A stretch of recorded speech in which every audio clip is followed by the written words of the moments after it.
Happy birthday अनु। माँ की आवाज से हर रोज की तरह मेरी आंखें खुली। बस आज जन्मदिन का थोड़ा सा उत्साह था, लेकिन वही ऑफिस जाने का मन नहीं करने वाली भावनाएं जा ही नहीं रही थी। कोई कितना भी प्रेरित करे कि अपने पैरों पर खड़े होना चाहिए, या आजकल खर्चे इतने बढ़ गए हैं कि पति पत्नी जब तक कामकाजी ना हो घर चलाना मुश्किल होता है, वगैरह वगैरह। सब कुछ बेकार सा लगने लगता है जब हर रोज सुबह से शाम तक अपने लैपटॉप के सामने बैठकर काम करना पड़ता है। आज ये डेडलाइन, कल वो डेडलाइन, आज ये रिपोर्ट, कल कोई और फिर ऊपर से करियर में ग्रोथ का अलग तनाव, उस पर दूसरों से कंपटीशन। उठ जा बेटा, ऑफिस के लिए देर हो जाएगी। माँ की आवाज सुनकर फिर से एक बार अपने दिमाग को शांत करते हुए बिस्तर से निकली और माँ पापा से बात करके नहाने जा ही रही थी कि हेलो, हाँ रेणु, कैसी हो? सुनते हुए मैं तो जल्दी से स्नान करने बाथरूम में चली गई, नहीं तो आज फिर रोज की तरह बस के पिकअप पॉइंट का मैराथन करना पड़ेगा। और मेरा मन जो कभी शांत नहीं रहता, ऑफिस के काम से खुद को बचाने के 1000 बहाने बता रहा था। कभी नया बिजनेस शुरू करने का बहाना, तो कभी शादी का बहाना, कभी कुछ और कुछ और। इन्हीं आपसी उलझनों में उलझी स्नान करके बाहर आई तो माँ की नम आंखें देखकर मन एक बार घबराया कि पता नहीं क्या हो गया होगा। माँ पापा जो अपने दिनचर्या के पक्के थे, कभी कभार ही सुबह के बिजी समय में बैठे दिखते। बात तो साफ थी कि कुछ गंभीर है। दोनों ही दुखी चेहरों के साथ गहरी सोच में डूबे नजर आए। क्या हुआ मामा पापा, सब ठीक तो है ना? कुछ हुआ है क्या? हाँ, भोपाल से रेणु का फोन आया था। उनकी जमाई का एक्सीडेंट हो गया है। 2 दिन से अस्पताल में भर्ती हैं और वेंटिलेटर पर। कहते कहते माँ का गला भर आया। मैंने पानी का गिलास माँ को देते हुए उनकी पीठ सहलाई और पापा से पूरी बात बताने को कहा। ऑफिस जा रहे थे और ट्रक से उनका एक्सीडेंट हो गया। काफी हालत खराब है, कई अंदरूनी चोटें हैं। 2 दिन से होश ही नहीं आया है और तब से बस सब अच्छी खबर की प्रार्थनाएं कर रहे हैं। कोई सुधार नहीं दिख रहा। डॉक्टर ने तो कहा है कि बहुत ब्लड लॉस और अंदरूनी चोटों की वजह से बचना मुश्किल है। ओहो, बहुत ही बुरा समय है परिवार के लिए। मैत्री दीदी का तो बुरा हाल होगा। उनके बारे में तो सोचकर ही डर लग रहा है। हाँ, इसीलिए तो रेणु जी का फोन आया था। तुम्हारी माँ को बुला रही हैं। उनसे तो अपनी बेटी की हालत दिखी ही नहीं जा रही है। रेणु जी का तो कोई है भी नहीं तुम्हारी माँ के अलावा। पर अपनी माँ को देखो, खुद ही खबर सुनकर अधमेरी सी हो गई हैं। कैसे जाएंगी और कैसे संभालेंगी? मैत्री को संभाले या उसके बेटे को या फिर रेणु जी को, कुछ समझ नहीं आ रहा है। एक बार माँ की ओर नजर दौड़ाई। अभी भी सदमे में थी और ऐसी हालत में माँ का अकेले जाना। पापा, मुझे लगता है कि मुझे माँ के साथ जाना चाहिए, है ना? मन में चिंता और अपने काम से दूर होने की राहत को छुपाते हुए मैंने पापा से पूछने की बजाय कहने जैसा महसूस किया। ऑफिस में इमरजेंसी लीव लेते हुए कब घर से रेणु आंटी के घर का सफर खत्म हुआ पता ही नहीं चला। इतना लंबा सफर होते हुए भी मेरे मन ने मुझे बोरियत से कोसों दूर रखा।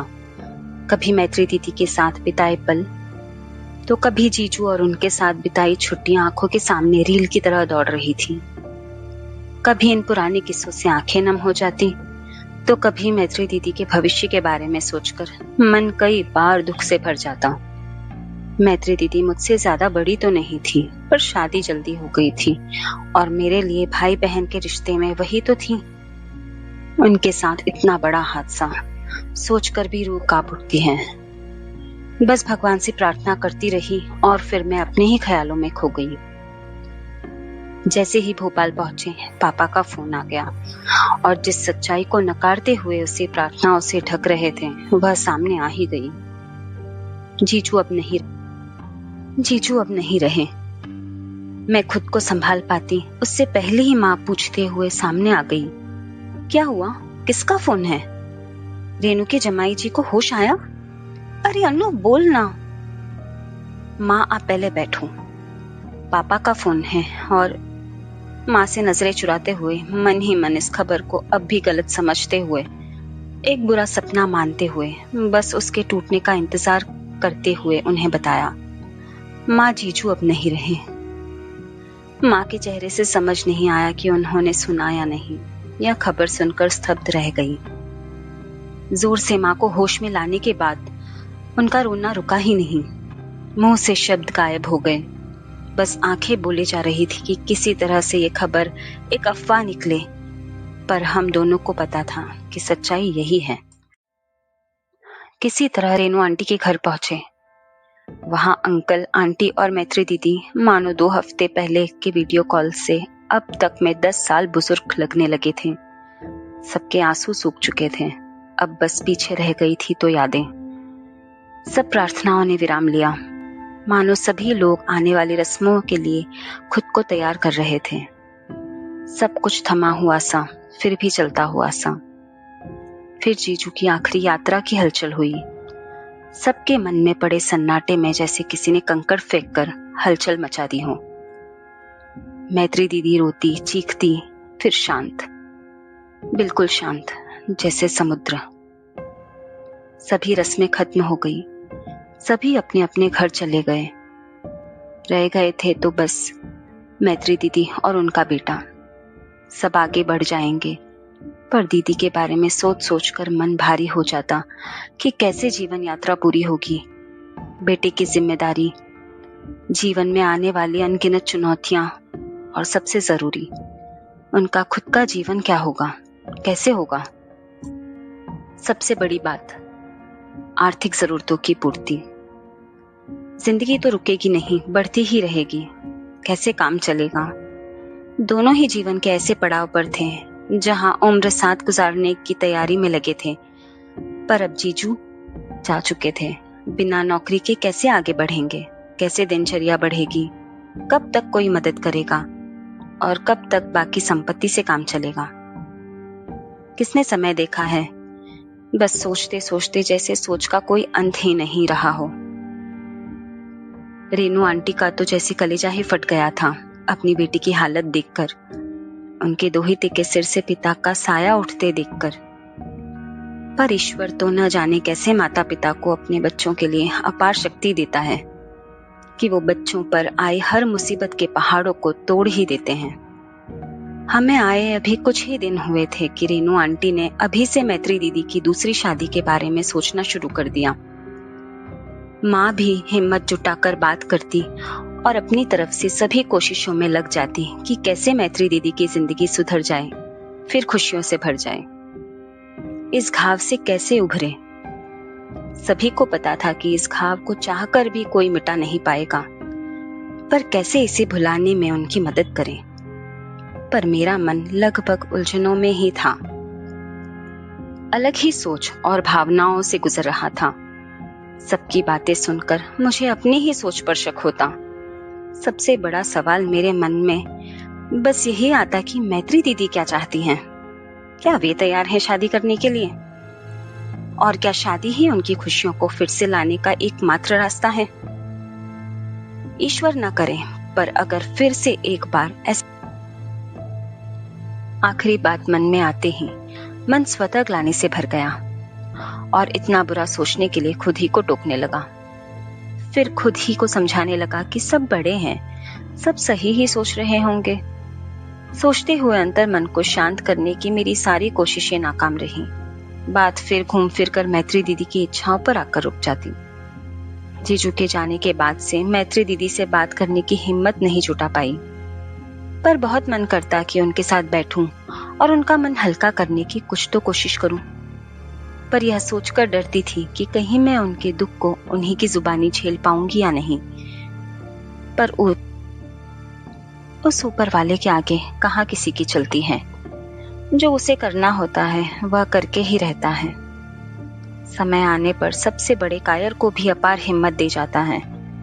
फिर मेरी तो बहुत सामान्य सी उलझन थी, पूछूं या ना पूछूं।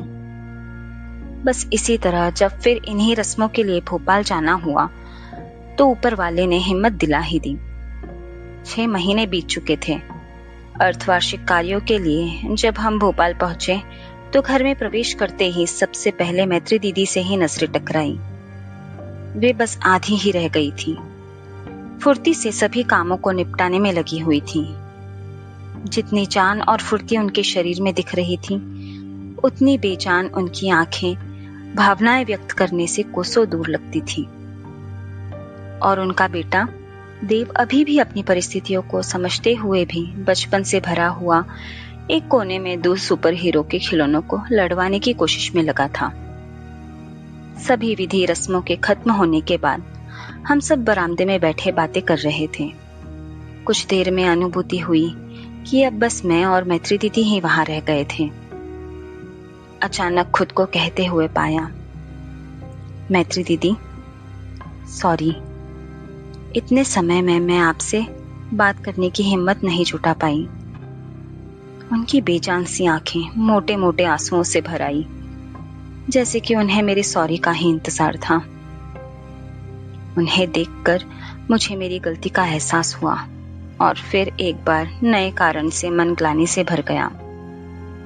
इससे पहले कि मैं और कुछ कह पाती, मैत्री दीदी की आंखों से आंसू बहकर उनके चेहरे पर सूख चुके थे और उन्होंने बातों का रुख मोड़कर माहौल को हल्का करने के लिए मुझसे मेरा हालचाल पूछा, ऑफिस वगैरह की बातें पूछने लगी। पर मेरा मन अभी भी उनकी इच्छाएं जानने पर अटका हुआ था और आखिर शब्द मेरे मुंह से बह ही गए।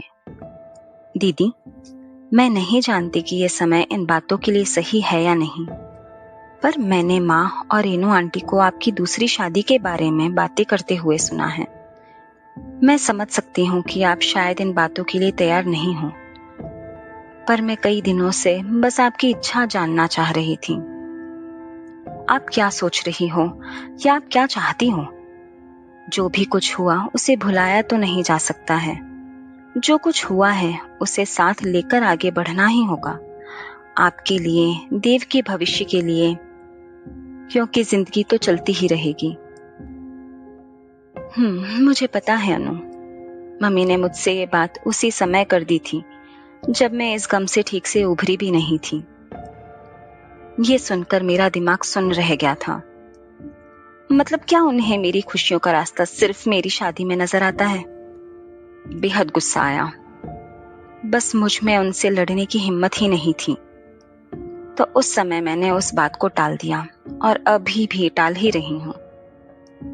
पर अब जब मेरे पास समय बस मेरे और देव के भविष्य के बारे में सोचने का है, इसके अलावा हर बात पर हर इंसान के नजरिए को सुनने का, समझने का, तो आज के दिन में मैं मम्मी पापा और मम्मी जी पापा जी की जगह खड़े होकर उनकी चिंता काफी अच्छी तरह से समझ सकती हूँ। पर जैसे शादी के समय जल्दबाजी में मैंने अपनी जॉब न करने का फैसला लिया था, तब मैंने कभी ये सोचा नहीं था कि मैं जीवन के ऐसे मोड़ पर आकर खड़ी हो जाऊंगी, और शायद कोई इंसान ऐसा सोच भी नहीं सकता। ये बातें पता नहीं कब मैत्री दीदी की मेरे कानों में पड़नी बंद हो गई और मुझे अपना ऑफिस याद आ गया। कैसे रोज सुबह इस जिंदगी के हिस्से को कोसती हूँ जो मुझे आने वाली अनिश्चित सुबह को आराम से आगे बढ़ाने का रास्ता देता है, अनिश्चितता को एक डोर से बांधे रखता है कि कुछ अनहोनी हो जाए, कम से कम 2 वक्त का खाना तो मिलेगा। कब अपनी ही नौकरी के लिए इज्जत बढ़ गई और कब नौकरी जरूरी है, अपने पैरों पर खड़ा होना जरूरी है। प्रोत्साहन से ज्यादा एक सच्चाई और हर एक जीवित इंसान की मूल जरूरत लगने लगी।